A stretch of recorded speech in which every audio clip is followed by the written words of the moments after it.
So I'm gonna set the mood here. I need to turn the lights down low. Is that how you set Put moods? some music on, I'm on soft lights and and slow. candles.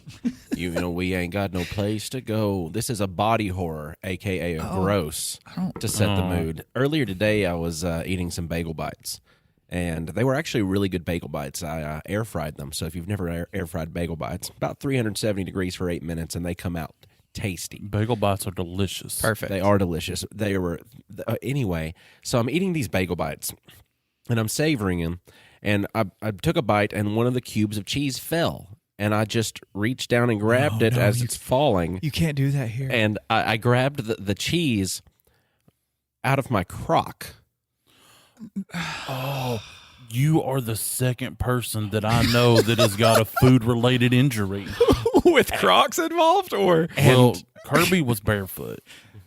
Yeah, I put the cheese in my crock, not like on purpose, like it fell into my crock, and I just pulled it out and ate it because I was in brain I was thinking, you know, like drop the food, eat the food just real quick, and by the time I'd put it in my mouth, I thought like, man, I probably wouldn't be able to tell the difference between like what is the smell of the cheese and what's the smell of the crock. I'm having to gather myself right now not to vomit.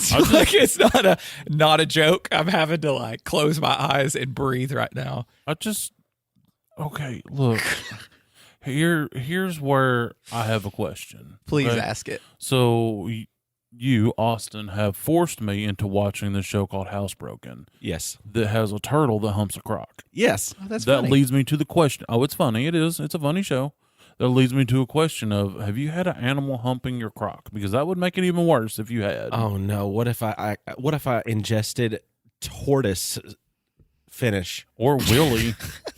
Oh, Willie wouldn't hump a No, crock. only the blanket. He has a very just serious relationship with his blankie. Okay, he's a one object He is. That is man. it. Okay, Yeah. okay. Before Blanky, it was the squid, and the Squid didn't last too long. Squid didn't last too long. I mean, when you talk about that boy tore it up, that boy tore tore it up. I mean, he's a very passionate boy. I've seen it. Unfortunately. Just stop eating food out of your Crocs. Just stop using your Crocs as a bowl for food to catch leftovers. If your Crocs smell more like of the cheese, story. you can think of me.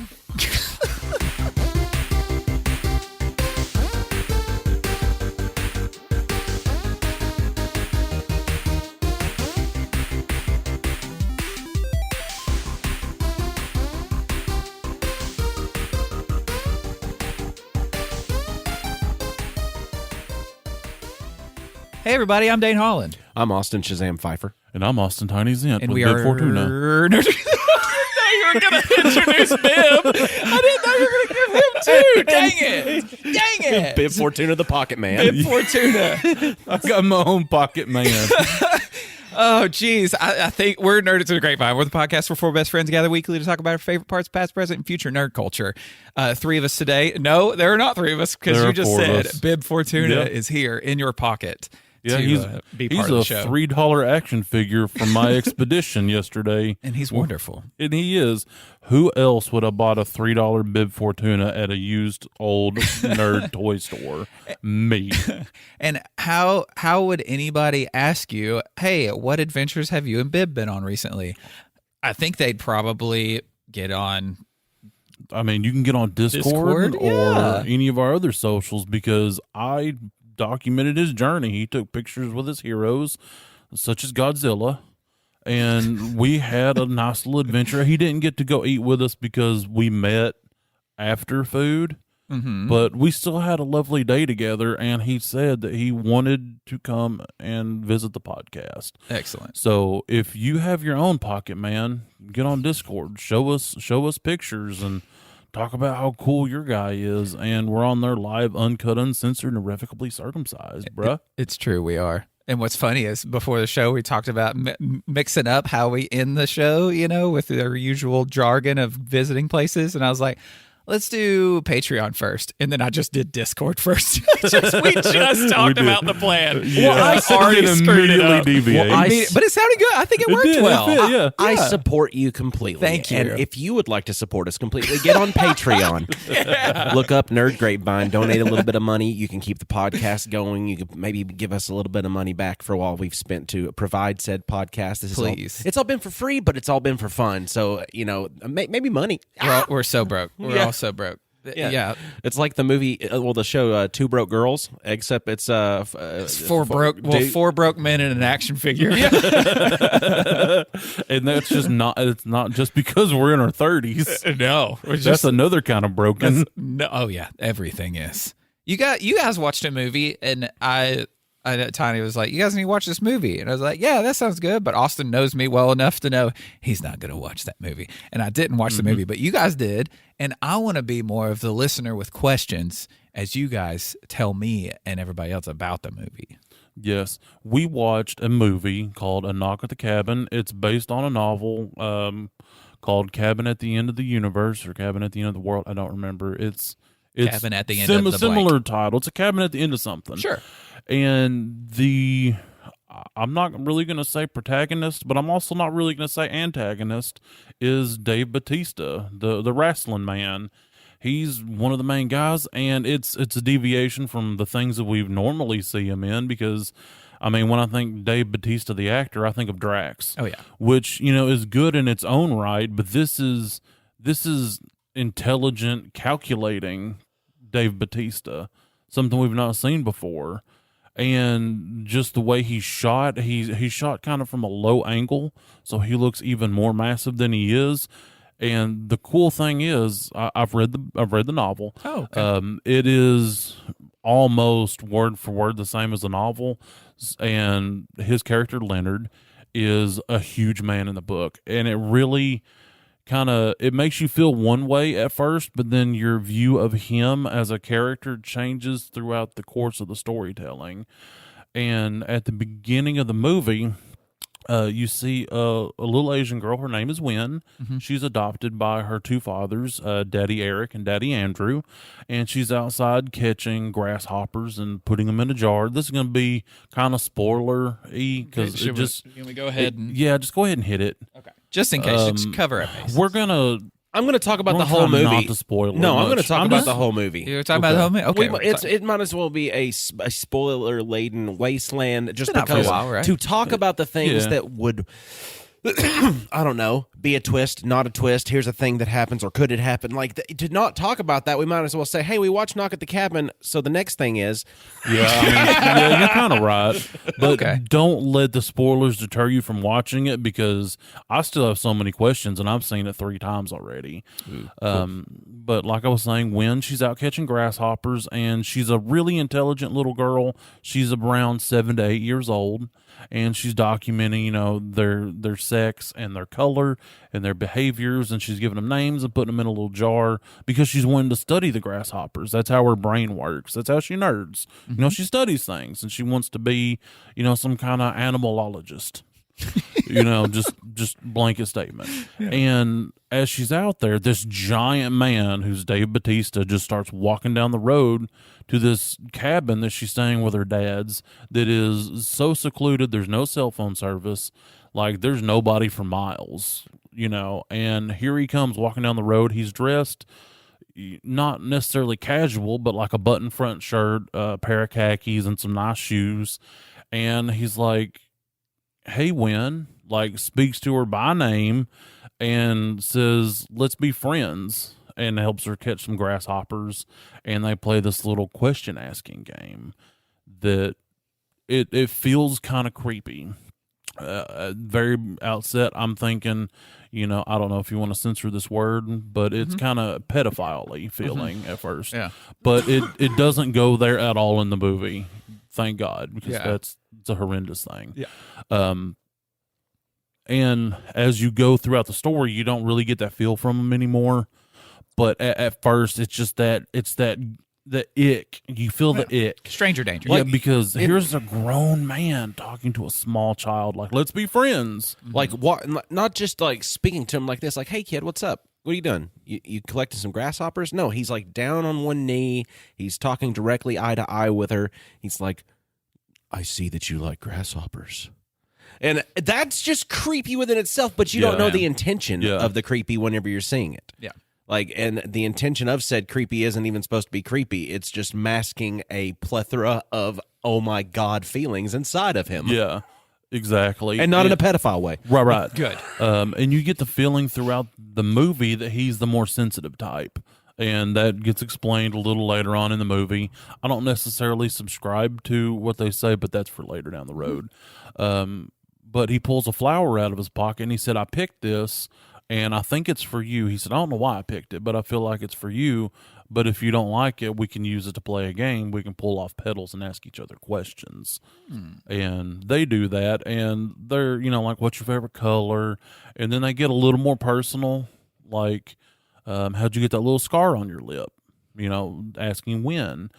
And you find out later that she was adopted. She was an infant in China, and she was born with a cleft lip. So that's the scar on her face from all the surgeries and stuff to fix it. There's a lot of background in the movie that's not necessary, really, but it kind of gives you a perspective of realness. That's the only thing that some of it really goes towards, and it gives her character a little bit of depth and a little bit of she could actually be a real person as opposed to just this little movie girl. Well, it makes you give a shit. Exactly. It sucks you into it as an actual world as opposed to just watching something happen in front of you. And for a young child, she's adorable. She's an amazing little actress. She does really good for her age, unlike some child actors. But she, like little Anakin, terrible. But she does great. Guy. But as they're talking, you start seeing a couple other people walking down the road, and they're carrying these strange weapons.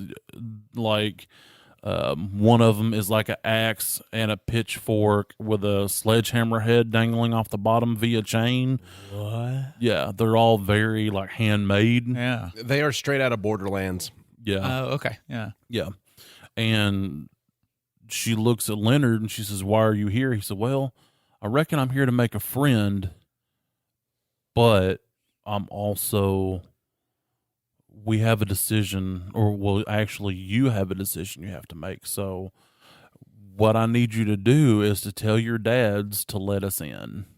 They're not going to want to, but they need to let us in because we're going to save the world." And that's the opening of the movie. And she takes off running and, gets her dads and, hey, we all need to come inside. We need a barricade. There's people are coming. They got these crazy things. And like her little world, because I just keep imagining it through her eyes the whole time I'm watching the movie. Like her little world at the beginning is just going crazy. Like, who does these things? Here's these crazy people with crazy things. And they get there and there's like a creepy slow knock. I think it's 7 knocks on the door. Like the subtitles tell you exactly the number, and they're slow. So it's weird. They're deliberate and they're weirdly slow. Yeah. And obviously the dads are not wanting to let them in, and they're like, "We have to come in so we can explain to you why we're here. We can't do it through a door because this is a big decision that you have to make. We're not here to hurt you." And they're genuinely not. Austin, you can jump in anytime if you would like. I'm listening to you tell the story because, you've seen it more times than I have. Yeah. I've seen it one time.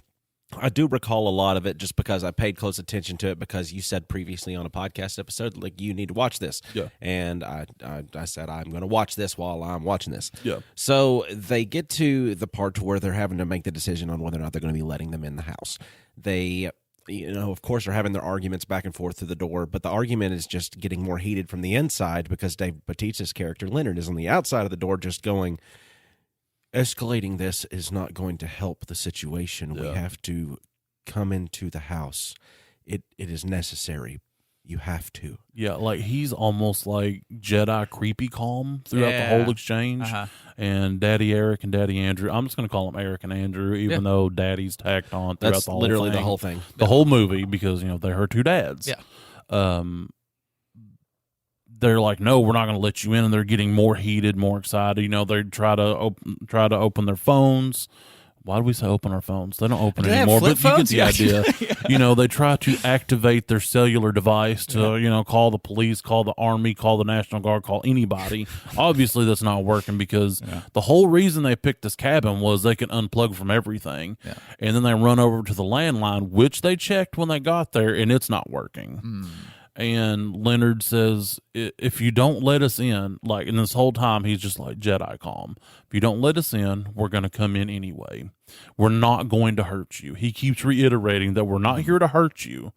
This is solely a you decision, but we need to discuss it face to face. And then they yell no, and then he says please. Then they yell no, then they break in the house. Yes. Gotcha. So it sounds like the equivalent of like in a really creepy situation having like happy sounding music. It's just creepier because it sounds like him speaking this way and being so calm, and yet it seems like such a terrifying situation. Exactly. It just makes it so much scarier. Exactly. So here's the meat of the meal. Nom, nom, nom, nom. They get into the house and they get into altercations, of course. They've done a lot better job in this kind of a genre than I've seen in previous genres. And I think even while watching the movie, I'm like, they're doing a lot better job than they did in The Strangers. And in the movie The Strangers, pretty much, they're like people get into the house and break into the house, and the amount of fight is just like nil. There's like no. They're like, oh no, don't kill me. Please don't kill me. Like, no, Daddy, is it Daddy Andrew? Daddy I one, keep Daddy getting them two. mixed up. I think it's Andrew. Andrew's the one in the shirt. Eric is the one in the robe. I'm pretty sure. Okay. Because one of them, he's in a bathrobe and like underwear and an undershirt like the entire movie. Good. You know? Okay, so one of the dads beats the absolute hell out of Ron Weasley. Oh yeah, Oh, Ron Weasley's in it? Ron Weasley's in it. for a short amount of time. He's in it. He's from Boston. He sounds just like what's his face? That's the comedian. I can't remember his name now. But Bostonian? Yeah, he's a Bostonian. I had his name and then it left. Bill Burr, I think maybe. He's from remember. Boston. Yeah. Very Bill Burr-esque sounding. But like he modeled the voice after that, so it was Probably. maybe. But they go through this fight. He beats the living hell out of him, and then he gets his shit pushed in real good. And he's the first to have to go. By first to have to go, I mean they unveil why they're there. Hold on, before you get there, you're jumping ahead a little bit. I just got to because we could talk about this for 6 hours. Realistically, yes. This movie gets when you first watch it, it's kind of surfacey, and you're like, "What's going on?" Then the more you watch it, the more it kind of you dig in, and it's deeper than you think. Classic Shyamalan. Yeah, exactly. It's he didn't write the book, but he wrote it as a movie, like did the screenplay, but it's very in his wheelhouse. So if you like him at all, you'll like it. Anyway, so Daddy Andrew beats the tar out of him, and they end up restraining Daddy Andrew, Daddy Eric, but they let Wynn kind of run around because she's a child. Yeah. She's not going to leave without her dad's anyway, so what's the point? And Leonard calmly explains to him, we're here to save the world. Only you can make the decision. You have to make a willing sacrifice to save everyone. If you don't, you're going to be the last 3 people alive to wander the earth until you die, and that's going to be the end of everything. I don't know why you was chosen, but you were chosen. We've had these visions. That's why we're here. So we're not going to hurt you because you have to make the choice, and it has to be willing. And after that, the family is given the decision to make which one of themselves they would like to sacrifice to save the entire planet. The answer, of course, is no. Well, yeah. Yeah. Then Ron Weasley gets down on his knees, puts a white covering over his face, recites the specific line that they say to initiate the process. What is it again? Humanity has been, or a part of humanity. Has been judged. A part of humanity has been judged, and they tell them what's going to happen. Yeah. And it sounds like a post-apocalyptic bullshit cult kind of thing. Yeah, it does. To where you're gonna have the tides rise up like a fist and wipe away the land. You're gonna have God's fingers scorch the earth. The sky will fall like glass There's all these things that are going to happen. Oh, and a population will drown in its own bodily fluids. Yeah. Ooh. Yeah, I wish we could remember and had the foresight to actually look up the prophecy that they recited, but that's also part of the charm of the movie because it's so. wouldn't almost real sounding, but almost biblical sounding. Right. That it kind of gives you chills when he's going through the whole thing the first time. So, And it's a powerful moment, and you're not sure what's going to happen. So you get to the first part here, and it is, of course they have to they brutally murder him with those specified weapons. They brutally murdered him with those specified weapons in front of everyone, and he specifically says, "Watch, don't look away. Watch." Ron Weasley did. Yes. Oh boy. Very emotionally, because he knew what was about to happen. He was having to do this. He was one of the 4 horsemen style figures. Yeah. Anyway, Is that a spoiler? Early spoiler? no, so what happens is they get this. They turn on the television because they want them to see what's going on, because they have no connection to the outside world. But so they turn on this television, and it's on a news channel, and of course M. Night Shyamalan is a news anchor. Oh, is he? Yeah. That's fun. And then a Cameo. Then it A Chevy Cameo. A Chevy Camaro as a newsman. so he then it goes to this just in, there's been an earthquake in the Pacific Ocean. It was like an 8.7 magnitude, and now there is a tsunami that could potentially happen. Because of the earthquake, a tsunami happens a little like around the world, not planet-wide, but by around the world, like on another side, another portion. And this is after seeing this news report after they just named off all this stuff that's going to happen to humanity. And they killed Ron. Yes, and after they kill Ron. And you're going to have the same thought watching that I did at first. You're like, well, the earthquake happened 4 hours ago, and the tsunami's happening now. So, coincidence, right? Yeah. But all the coincidences become less coincidental the farther in you get. Yeah. Because I don't know if they're screaming at the television at this point, because the other one because one of them actually was fighting and actually fell back, hit his head, and is now concussed and can't hardly talk or maneuver or anything. So he's tied to a chair, and the other one's the only one that has a verbal opinion and is speaking out about everything. And he's like, "Don't believe what you're seeing on the television. This is pre-recorded. You saw him put something on the television. It's pre-recorded. They planned all of this. This is all a lie." Yeah, and they made a reference to the fact that Leonard keeps checking his watch. So to time things out. Yes, it leads you to believe that it's timing. Right. Okay. Well, they're putting you in the shoes of the daddies. Yeah, right? absolutely. Well, absolutely. And they make you think, along with watching this, that it's going to be either, because it could be either way. It's like he's timing this so it works out well for whatever they've planned as far as like the calculation of it all, or he knows when something is supposed to happen and he's watching it because this is the time frame they have to get this done as it is foretold. As it is foretold. Yeah. And so the second one happens, and she's a sweet lady. She's like a teacher, and she has No, it was the lady that was a line cook. She was the next. Oh, okay. Because they all had different jobs. See, Ron Weasley was like a plumber, kind of repairman kind of person. Then you had a teacher, and then a nurse, or Leonard was the teacher. The black lady was the nurse. Leonard was a teacher. And then the other lady was like a line cook. So there were 4 of them that There show were up. 4 people. Okay. 2 men, 2 women. Leonard was like Coach off a New Girl Oh, really? before the prophecy. Oh, that's funny. Yeah. Oh, it's crazy. Yeah. So do they show moments of them before? No, not of the 4 prophecy-wise, or- people, but of the family. You Okay. see glimpses of them before. And Okay. you get But descriptors they- into their lives. Yeah, they and talk you, about the before time. and you get, and later on you find other things that will, Yeah. but it's not something within the the context of the movie that you're going to be able Right. to see or know. So the whole time it's like, are they telling the truth? Are they lying? Are they telling the truth? Are they lying? Is this happening? Is this not happening? Yeah. That's the entirety of the movie. Yeah. And it goes through all of these different chaotic events and all these different learning curves of them trying to make decisions on what they're doing and whether or not this is real and should they believe it. Is the daddy in the chair concussed enough to where he's just saying what he's saying because he's got a hurt noggin, or is he actually believing what they're saying and seeing something himself? And the whole time frame of the movie is in about 2 days, because the Ron's character, he gets Redmond, that's the name of the movie.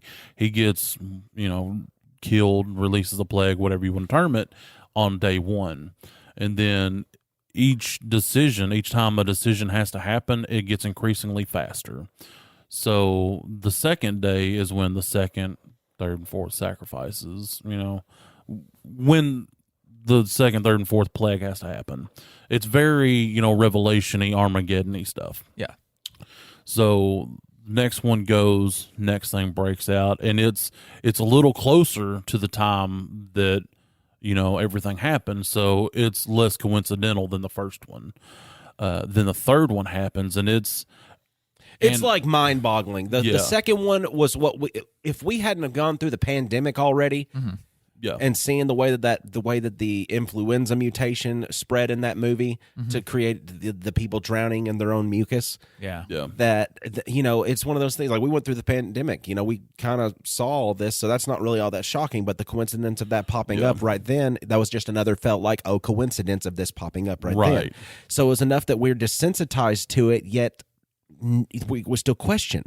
So then you got the next one. It was like a super COVID, essentially. They called it a little something different, but it gave you like Ebola COVID kind of feels. Yeah, like bloody mucus, like all the things just blending together. Your body melts on the inside. Dang. So pretty much. So then the next plague happens, and it's the nursing lady who's actually trying to help people that are injured while they're there, like that have fought and trying to nurse up stuff. Now, here's the interesting dichotomy. Okay, because the whole time they're saying we're not here to hurt you, and she hurts people a couple of times. She gives them big ouchies with a hammer on a hammer chain. Exactly. She concusses Daddy Eric right at the outset, and then gives them the worst head dressing. I'm like, you needed a better medical person to give you advice on what you're supposed to do for concussions and head wounds. She was under duress, but it was god awful. Like, she might as well peed on his head. Like, I'm pretty sure that gets out the poison. it's like it's like a jellyfish sting, isn't it? Like a hammer to the head. Exactly. And then when Daddy Andrew makes a break for it because he brought his gun, but here's the dumb part. He leaves it locked in the car, unloaded. So if an emergency happens, guess what? You can't get to it. So don't be stupid, people. So anyway, he runs outside and he's digging through the car frantically, trying to get it, trying to load it, go inside, rescue his family. And she stabs him like in the leg and in the side. And I'm not here to hurt you. I'm not here to hurt you, while she's digging it into him. Jeez. And I'm like, I thought you wasn't here to hurt him. Yeah, I understand you're trying to stop him from leaving. Yeah, but you're hurting him like a lot. She's got a rake handle with a blade on one side of it that is sharpened like a sword, and then the other end is a hammer mallet on a chain. Yeah, and that's what she hits him in the. Wait, did hers have the chain? Hers had the chain with the sledgehammer on the bottom, but there was like a bladed implement on the top. Because she whacks him in the knee with the sledgehammer part. Because that turned and then she stabs him in the side with the blade. Ouchie. Yeah, because that's one of those that turns your leg from an I to a Y. Yeah, and that's I don't like that. That was a painful thing to see happen. But that's part of the movie. And so continuing on, then she, of course, it's her turn. She goes. They still haven't made the decision, even though hold on, pause. Because here's the thing. The group that comes, okay, just like the family has to make their own sacrifices, the group before have to make their sacrifices if the family doesn't. Otherwise, I don't know, the plague doesn't happen. I don't know. Well, she gets shot, and she's dying, okay? But Leonard takes his pickaxe, normal axe, heavy thing and whacks her in the head and actually does the killing blow. And then her plague is released and, things start happening. So the part that's kind of weird at first is between each of the sacrifices, because I wouldn't really call them murders because they're willing, but you get the idea. Right. There's a moment that they stop and clean up the scene, like clean up the blood, put the body somewhere else. And you're like, why? This is weird. But then you're like, well, there's this little kid here. Because they always turn Wynn around where she's not visually seeing it. But she knows what's happening. But I guess they try to make it as, family friendly as they can. Family friendly murder. They're killing somebody in front of them. Like, it's a weird dichotomy. Because they're doing this because they're trying to save the world. And seeing the third plague unleashed, like, the dads are no longer like trying to question it. They're like, well, then now what are we even supposed to do? Well, at this point, Daddy Eric, he's because on the way you see Daddy Eric kind of starting to agree, and at this one, he's pretty much on board. Like, he needs just a little more nudge, and Daddy Andrew sees it, and he's trying to appeal to Daddy Eric's logic, like it's pre-recorded, it's not live, it's this, that, and the other. Then Leonard turns on the TV to show the third one, and he's saying what the news lady's saying verbatim in the same tones and everything before she says it. Like, we can all turn on the TV and kind of mimic it within a second of what they're saying. It's like the news anchor's doing that to him. Wouldn't that add to the theory that it's pre-recorded?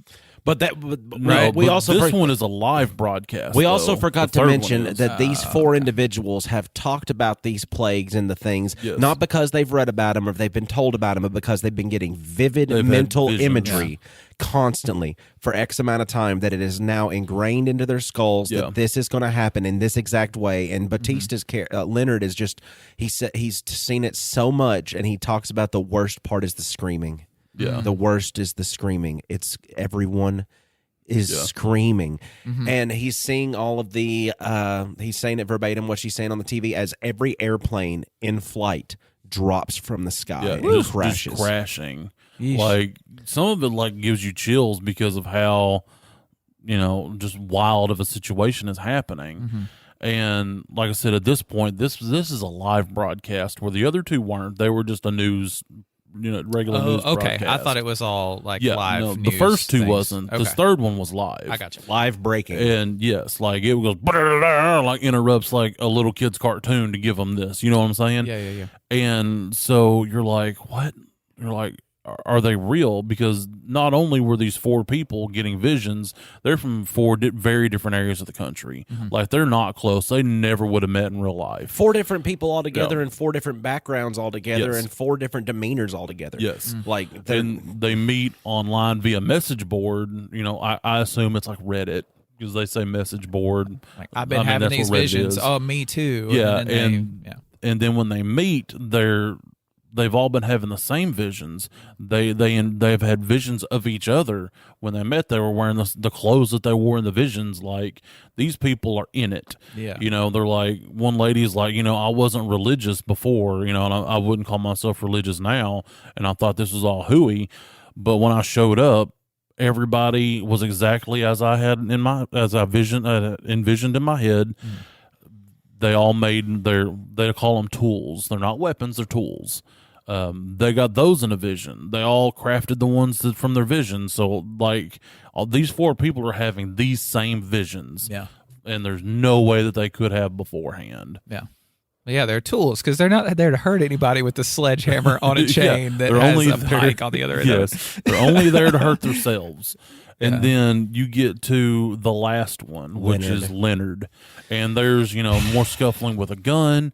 At one point, they have Leonard like kind of trapped in the bathroom, and then a window that's way too small for Dave Bautista is broken, and they think he got out. And they're He's like, a big boy. That's yeah, there's no way he made it through that circular window. but a twist. Yeah, and here's the part that I thought was really stupid, okay?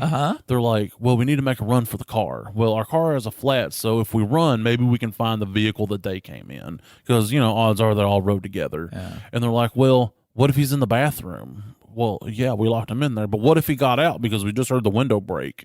So now we're going to have to check. We're going to have to check before we leave, which I'm like, that's stupid. Yeah. Because you're going to confront him.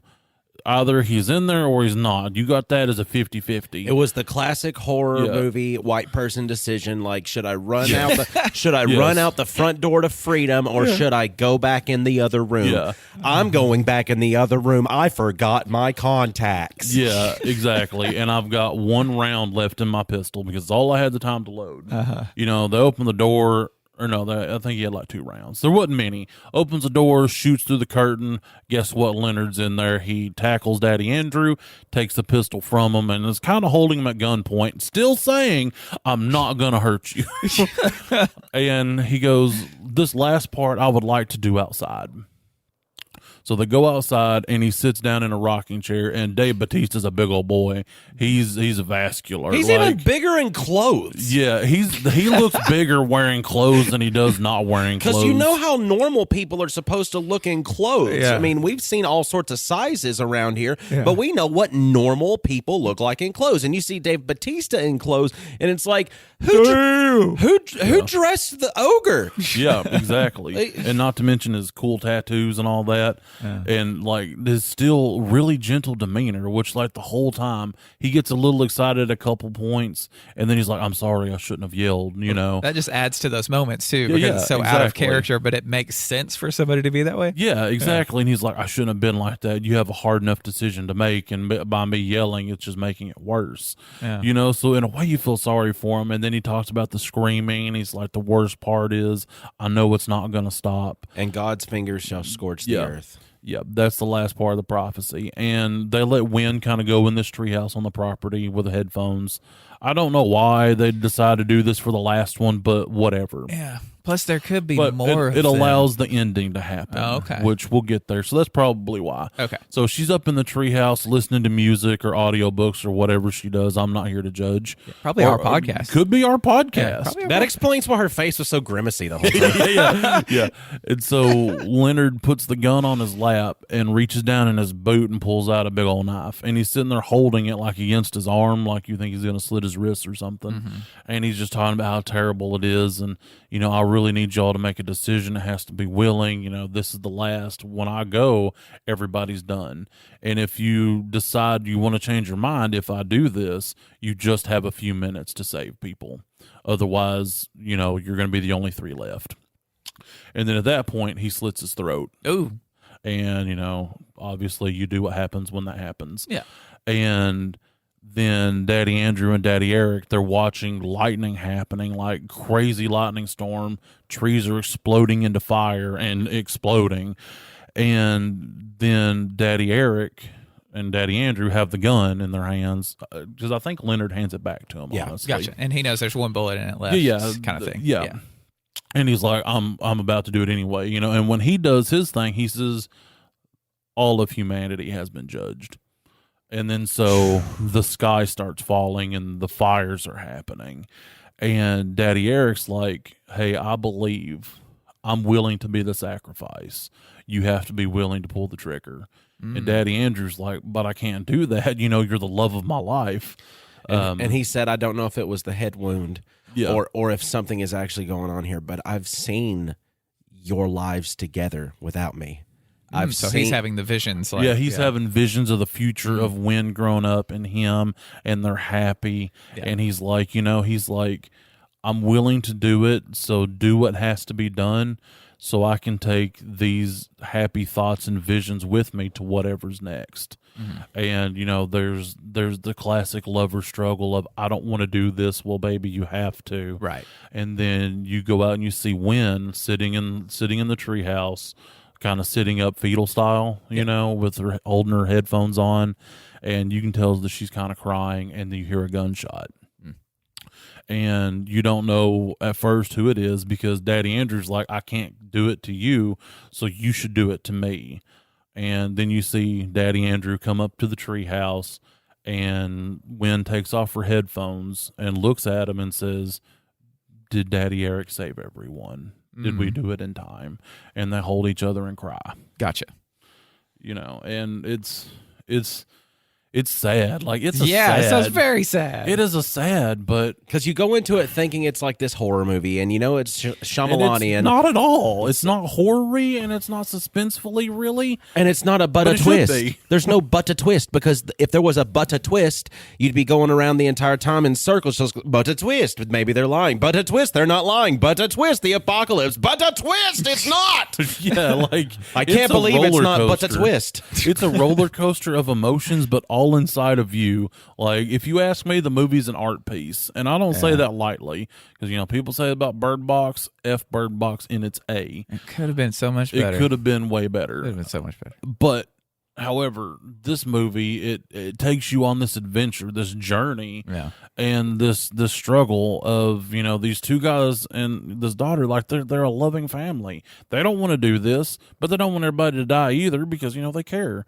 and they have to make the sacrifice. And then one of them does make the sacrifice, and then they have to see the ramifications of it because as soon as it happens, the skies start clearing, the planes stop crashing because you see like a news clip of like the planes coming and like increasingly and all this stuff.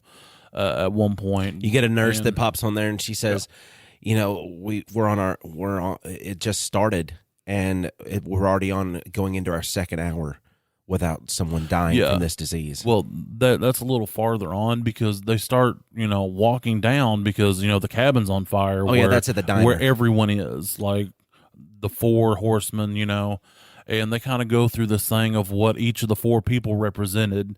Like Redmond was I think anger or redemption. Avarice, yes. He was avarice. And then the line cook lady, she was nurturing.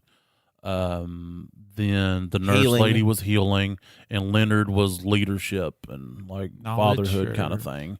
I think they just said leadership because he was the nurturing, but from the other spectrum, like kind of the gentle leader. And they walk down the road and they find the truck that they were in because Redmond also lied about what his name was. Earlier in the movie, where you're seeing flashbacks, the two daddies were attacked in a bar for being two daddies. Yeah. And at first they're thinking, well, they're here because of this. And they're like, we're not, we think your family's a beautiful family. Like they know everybody's names before they get there. Yeah. And so that Redmond was the guy that attacked Daddy Andrew in the bar. And so that's kind of how he ties in to later. And you find out that they knew all along who everybody was because his ID from his job was in the truck. Leonard's like teaching certificate was in the truck. A picture of this little kid's school team, because I think he was like a second grade teacher, I think he said, was in the truck. Her nursing stuff was in there. Everything that tells anybody that they didn't lie about anything except for Redmond lied about his name, but Redmond was avarice. Right. So they find that and they're in the truck and they're driving. And earlier on in the movie, you see the family arriving to the cabin, and they have a happy song. It's Dancing Shoes. I think that's the name of it, Boogie Shoes. Boogie Shoes, yeah. Yeah. So they're driving, they're happy, they're singing the song, they're doing the pointy thing, just a beautiful family moment. And as they're leaving, they stop at a diner and then they see that everything is clearing after the sacrifice. And then they get back in the truck and it's just Daddy Andrew and Wynn, and they're driving away. And they've not been speaking since they left because how could you? What would you have to say? They're sad, they're broken, blah, blah, blah. They turn on the radio and it's Boogie Shoes. And then it plays just like a line and Daddy Andrew turns it off. And then Wynn reaches over and turns it on, listens to a line or two, then turns it off. And then Daddy Andrew turns it back on and they let it play.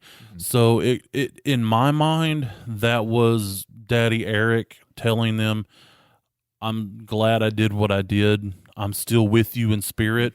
This is how you know. So it kind of was a mirror image of them arriving to them leaving. And as very poetic. And with the theme as the rest of the movie goes, that could have also been a coincidence. Right. Yeah. Yeah.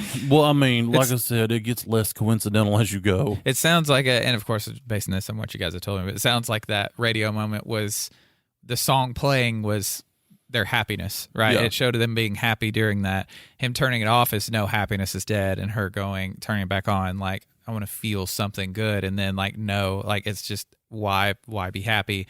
And then the final turning it on, staying on is, yes, we are going to move on and be happy. Yeah, because that's what Daddy wanted. Eric would have wanted, yes. So Yeah. It's all altogether, I think, a wonderful movie. It's one of the better movies I've seen here recently.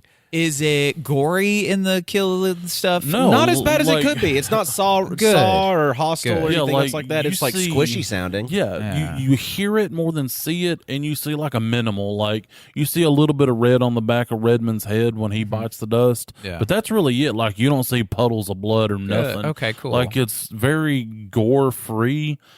You don't even really see a lot of the violence. You see part of it, but you don't actually see things going into other people. Yeah. Unless it's, the time that, Daddy Andrew gets like hit and then stabbed. Yeah. But it's even that, it's enough gore that you get the idea, but it's not over the top and overdone. Like Good. it's a realistic amount. That's more I impressive guess. to me to Yeah. be able to set the scene like that and show like these bad things are happening, but not have to Oh yeah. go And- overboard with exactly. that kind of stuff. And the way it's shot cinematically, it just really helps enhance things. Like when Leonard takes his tool to, I can't remember the black lady's name, the nurse lady. Yeah. Like the camera, like he picks it up the certain way. The camera turns to where it's on the same axis, and then it follows as it raises, and then follows as it falls. But it cuts before it actually comes close to her body. Okay, cool. But it leads a lot of like feeling to the moment. I guess it kind of suckers you into, the brutality and the gruesomeness of what's happening without actually showing it. It does sound artistic in its film's nature, just because, like you said, they were showing Bautista from that down up. Yes. Like a kid looking at the teacher, like being a big figure. And like that. all of Sounds his neat. footsteps are magnified. Like he sounds like this towering monolith of a person. Which he is. Yeah. Which they're he is. they're like, Yeah. how do you convey being in the room with Bautista? We need people to know what that feels like. Exactly. This is what it's like. And it's a really good change up from seeing like Dave Bautista on screen and being, because he was also in Dune, so I can't Oh yeah, yeah. So but Was? but yeah, Yeah. his screen time wasn't a lot in Dune, was it? I can't remember it being, but Dune was like 6 hours long. Was so. he like a soldier boy, like kind of off in a corner? You? I watched Dune once, so I don't really remember. Nah, he's part of the. There's the big floaty man. Yeah. He's like the part of that crew. Okay. Yeah. Well, he was, but the way that far as I the remember. way that I'm most accustomed to seeing Dave Bautista is, I have one better for you. Why is Gamora? That guy.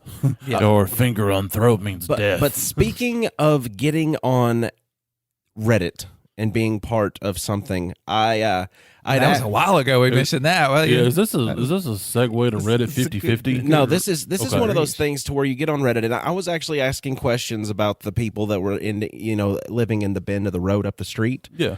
Wait, we need to end the first conversation of. Do you suggest everyone watch Oh, this movie? Both of you, abso-freaking even absolutely. after you watch it. Yeah. Okay. Even though we've told you everything about the movie, it still doesn't compare to actually watching the movie. You can describe the taste of a hamburger, but you got to taste it with your own mouth. Yeah, it's like you can look at a T-bone steak by sticking your head up a bull's ass, but would you take the butcher's word for it? Yeah. That's a Tommy Boy reference. It is, and I think that's the actual phrase, right? Yeah. I think so. Okay. Yeah, it but they is. do it so many different Well, mess ups that I can't remember. I think that's the last time he says it. Yes. Like he screws it up a lot. You That's get a good look at definitely a one of his butcher's ass iterations. by By sticking your head up there, but would you take his word for it? What?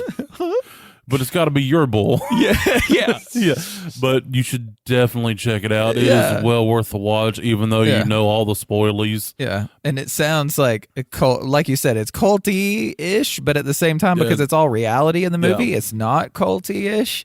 And the culty thing is Yeah. what brings you to this, Because right? because I was, we're talking about, a movie that's kind of like a culty thing, but it's not really a cult because they're just four folks. But how many really needs to be a cult? I don't know. But this one wasn't a cult. It was literal people with having literal prophecies that were coming true. Like it was prophetic. As opposed to what we think is going on, which it's actually not bad from what I've been told locally about what goes on down at the cul-de-sac. You've been told locally Yeah. what goes on. Yes. I have. I've been informed locally what goes on, but that might just be a conspiracy because I Well- received a coded message. Well, hold on. Can I? Do you want to do yours first, or do you want to do? Because I've also heard.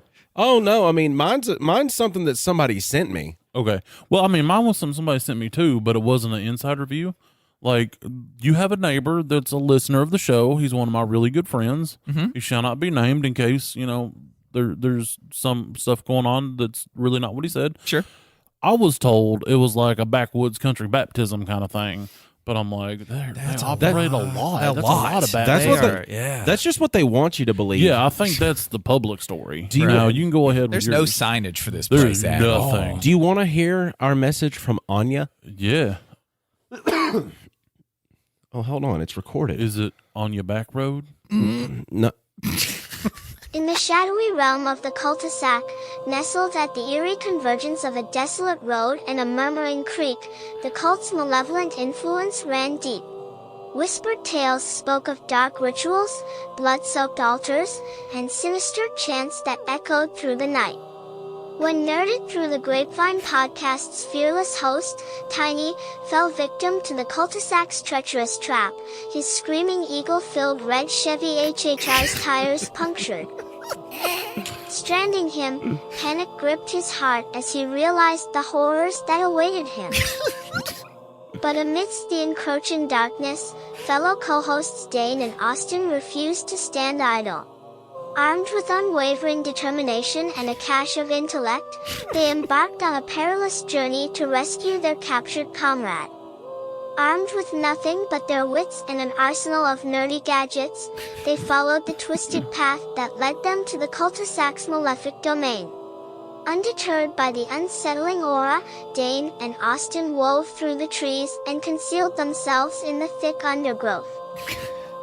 With each step, they uncovered layers of sinister secrets, the cult's twisted symbols etched into the very earth, and chilling testimonies of those who had vanished before them. As darkness fell, the cult's nefarious members began their ominous rituals, their chants reverberating through the damp air. Dane and Austin, drawing on their collective geeky knowledge, devised a clever distraction. Using a homemade drone, they projected holographic illusions that disrupted the cultists' concentration and sowed chaos within their ranks. Exploiting the confusion, Dane and Austin managed to navigate the labyrinthine paths that led them closer to Tiny's captive location. Armed with improvised weapons and unshakable unity, they confronted the cult's malevolent leader. The power of friendship. In a climactic showdown, they used their profound understanding of pop culture and Austin's binge-watching of cult documentaries to unravel the cult's twisted beliefs. Well, sounds very American Gothic horror. Oh, yeah. it is very American Gothic horror. She also sounds 6. Is it not? Did it finish early? Well, Did your trial run out? if I was to tell you that my trial ran out, would you be upset with me? No. I guess that kind of wraps up the story well enough, yeah. So the way that it goes in the story is it's actually not a cult. It was a service to humanity, because when we escaped and we ended up causing them to crumble upon themselves, they were actually the only magical barrier between her world and ours. Oh, no. Uh-oh. Oh, no. She is the walking fear, No. and the cosmic grapevine is doomed. Oh, no. Sometimes when you ask GPT to do things for you, it does golden things for you. Yeah. So now, is the cosmic grapevine an allegory for something? The cosmic grapevine, that's our universe. No, like could it also be a euphemism? As long as it's not a euphemism. Of course. I was just kind of wondering for no reason at all. I mean, there's... Well, why did she have to sound kinds 6? of- That made it 'Cause creepier. it's creepy. 'Cause it's creepy. Kids are creepy. 6-year-olds are creepy. Look, if a 6-year-old was sitting in Marcus's chair over there, deforming his butt groove, and was saying that mess, I'm leaving. Well, I'm just letting you know that I had the choice between spending $129 to get David Attenborough's voice to read it. I thought about the math on it. It was $13 a month. Too much money for Yeah. David Attenborough. Yeah. And how many things could I get that man to read to me? Probably a lot. Yeah. Anyway. Well, I mean, you can't read, so See, my head, yeah, that's true. I You can need listen. him. I'm a You need listener. him. My headcanon is that girl was the only like surviving member from the cul-de-sac. Yeah, And she was possessed by the spirit. Yeah, she was born into the cult. She was one of the children of the members. Yeah, the only one that was born and of somehow, the cult. Yeah. somehow she escaped the brainwashing. Yeah, our homemade drone that projected images of us didn't phase her. Exactly. She sent the message like R2D2 style through a cell phone to Austin. Yeah. And somehow she managed to escape. Like, she just knew, like, hey, this is bull. And she's the only one seeing clearly, while the others are clouded by their delusion of grandeur, I guess. Or whatever. I'm not in a cult other than the Backyard Bonanza at Discord. There's a link in the description. Perfect. Other than that, she escaped their clarity, and she sees things how it really is, and she reached out. She did reach out. I think she's through the vine. She's gonna start like her own Concord cult. Like that's the Concord cul-de-sac versus the Nerd Grapevine. Oh no. Yeah, I'm not worshiping a 6-year-old. No, that's what we were fighting. This. No, it's the fight continues. But what spirit? It's the walking fears possessed the poor little girl. Yeah, that's true. We got to save her. That's the thing. Yeah. So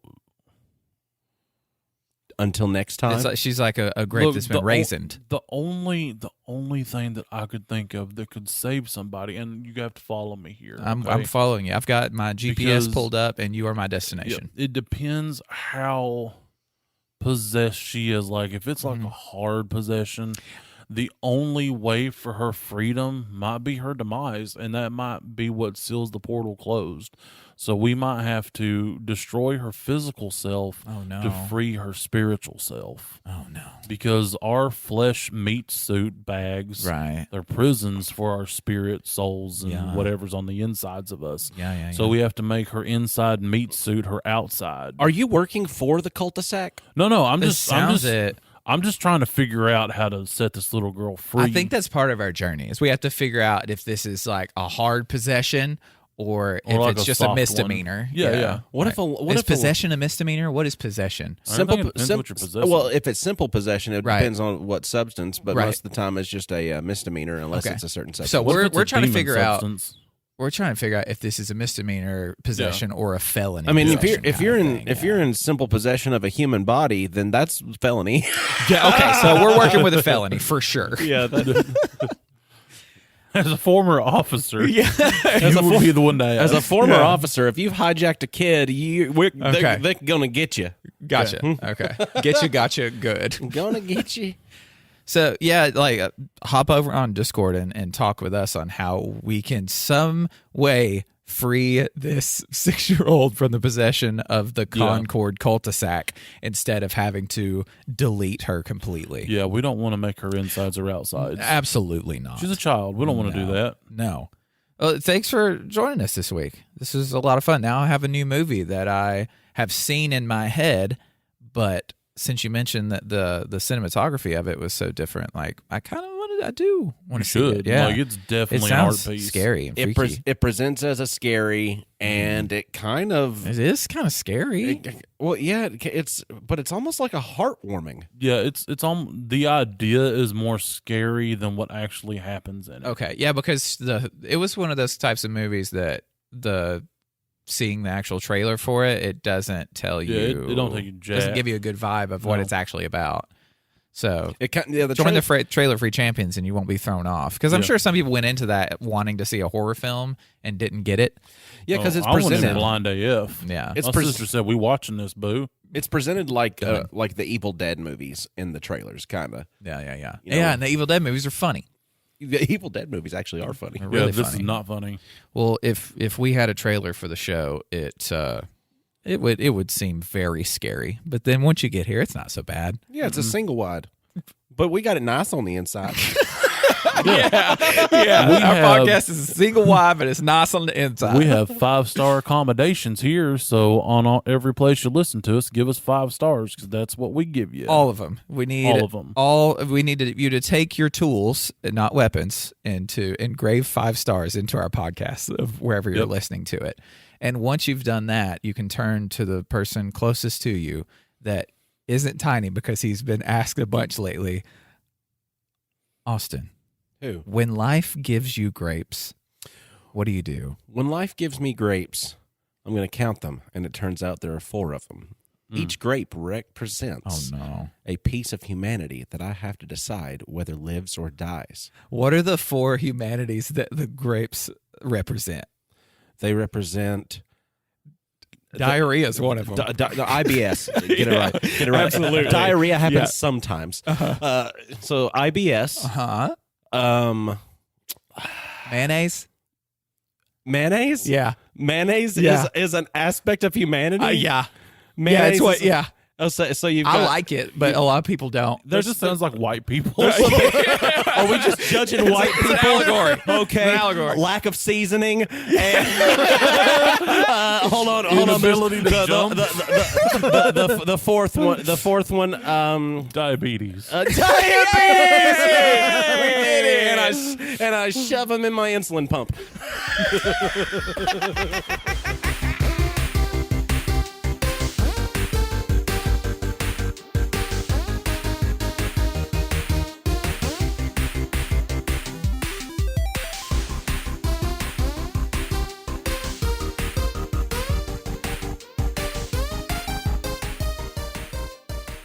Armed with improvised weapons and unshakable unity, they confronted the cult's malevolent leader. The power of friendship.